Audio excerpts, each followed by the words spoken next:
was just a boy when they sent me to war. 19 years old. I had never even kissed a girl. I had never held a child in my arms. I had never been farther than my daddy's farm. But they put a gun in my hand, a helmet on my head, and they told me I was a soldier now. This violin came with me. I used to play it back home, sitting on my mother's porch, the sun setting over the fields. But war is no place for music. War is a place for screaming, for dying. And yet, somehow, this violin survived it all. There were 5 of us, me, Tommy, Charles, Henry, and David. We weren't just soldiers, we were brothers, not by blood, but by something stronger, by the kind of bond that only war can create. We did everything together. We fought together. We bled together.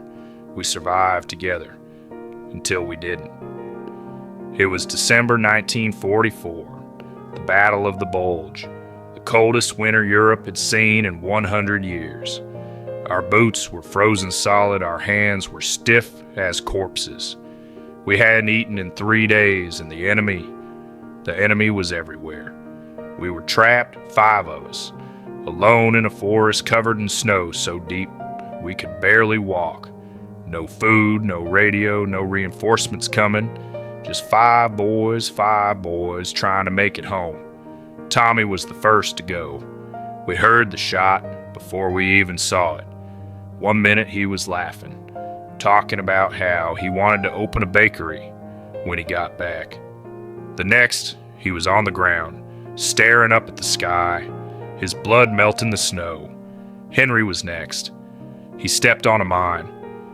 We didn't even hear him scream. He was just gone. 1 second, he was there.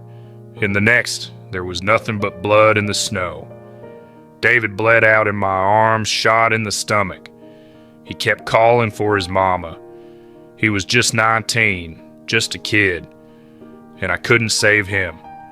I couldn't do anything but hold him while the life drained out of him, whispering, "You're going to be okay," when I knew damn well he wasn't.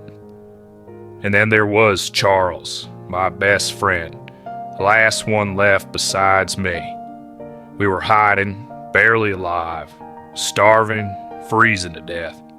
And that's when he turned to me and said, "Play me something, John, just one last time." I pulled out this violin. My fingers were numb, my hands were shaking, but I played. I played for him, for Tommy, for Henry, for David. I played the only thing I could think of, Amazing Grace. Charles smiled. He closed his eyes, and when I finished, he was gone. For 80 years I have played for them in my bedroom in the dark when no one else could hear. I played because if I stopped, it meant they were really gone.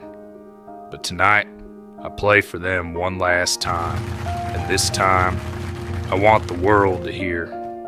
This is for you, my brothers, for the boys who never got to grow old, for the ones whose names are carved in stone, for Tommy, who wanted to bake bread, for Henry, who never got to go home, for David, who called for his mama, for Charles, who just wanted one last song. Charles, I'll play you something beautiful.